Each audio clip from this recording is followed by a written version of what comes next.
tragique, rumeur, info ou intox? Alors, et c'est une info qui pourrait être c'est une intox qui pourrait être une info. On se souvient, il y a encore quelques mois avec Rigobert Song, quand on annonçait que Rigobert Song allait être le sélectionneur manager des Lions de l'Intape. Nous, on avait fait un contenu à cette époque-là pour annoncer cette information. À moins 2 jours de la nomination, c'était encore une intox. Ça veut dire qu'on s'était trompé. Mais après 2 jours, l'intox est devenue l'information. Donc, peut-être il faudrait prendre cela au sérieux. Alors, c'est un site en ligne intitulé Ici Sport qui a publié cette information là il y a quelques jours.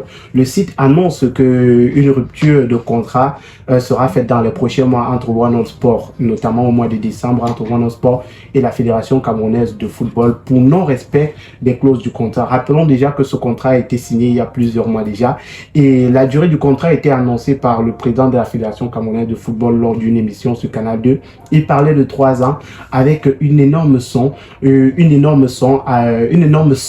une énorme somme d'argent. On parlait là de 3 milliards de francs CFA pour les 3 années de contrat, l'un des plus gros contrats de la Fédération camerounaise de football avec un équipementier. Parce que peut-être aucun équipementier, il faut le dire comme ça, n'a fait mieux jusque là. Alors nous sommes à la 2e année de ce contrat là. Il faut dire ce contrat impliquait que One Sport devait offrir un bus la 2e année du contrat à l'équipe nationale masculine du Cameroun et l'équipementier devait offrir des équipements d'un montant de 655 millions de francs CFA, soit 1 million d'euros par là à la Fédération camerounaise de football chaque année pour chaque sélection.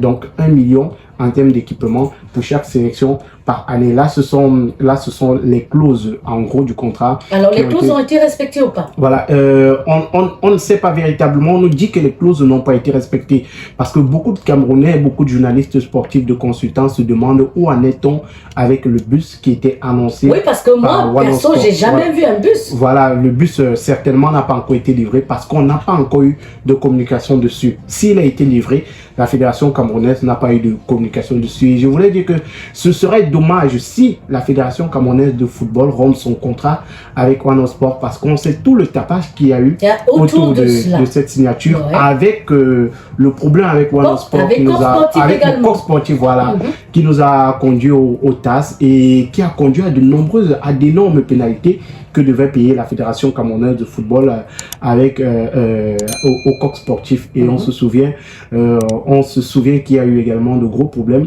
entre le coq sportif et la Fédération camerounaise de football, Samuel Eto'o et Yannick Noah, qui sont dans ces 2 entités-là. Il faut également le dire, le Raja Casablanca, en août dernier, a rompu son contrat avec le coq sportif parce qu'il faut dire que c'est la première équipe africaine à avoir signé avec One Sport. Voilà, autant pour moi.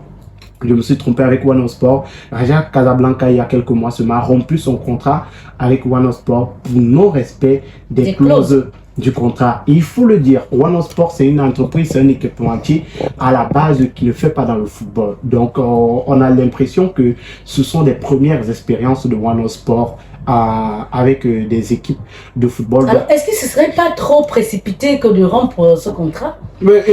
Jusqu'ici, c'est encore une rumeur. Voilà. Est-ce que ce ne serait pas, par exemple, trop précipité que de penser à rompre ce contrat? Ouais, peut-être une rupture de contrat, ça dépend s'il y a véritablement non-respect des clauses. Par exemple, si le bus n'a pas été livré, on se souvient avec... Mais on peut réparer autrement. Oui. Généralement, quand il y a rupture de contrat, quand il y a non-respect des clauses, on peut réparer autrement. Oui, on peut réparer autrement, mais on se souvient avec le corps sportif, on parlait de retard de paiement, non-livraison des équipements et tout le reste. Ou alors la qualité même. Voilà, la qualité des équipements. On se souvient qu'à une certaine époque, on disait que les femmes jouaient avec les équipements des hommes. Voilà, donc ce sont des éléments qui peuvent mettre en difficulté les équipes qui ont signé avec ces équipementiers-là. Donc aujourd'hui, si le contrat n'est pas respecté, la proactivité de Samuel Eto'o va jouer et on sait que prochainement, si véritablement les clauses de ce contrat-là ne sont pas respectées, on sait que très prochainement,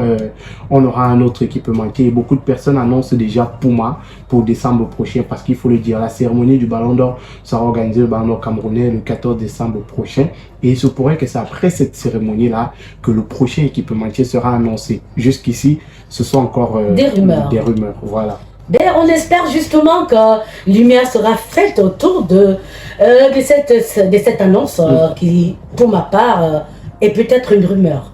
Voilà, mais comme je le disais tantôt, il faut faire très attention avec les choses de la FECAFOOT et les choses du Cameroun, parce qu'une rumeur peut très vite devenir une information, une intox peut très vite devenir une information. Merci Magique, merci surtout de nous avoir éclairé sur cette rumeur ou alors sur ce prétendu rumeur.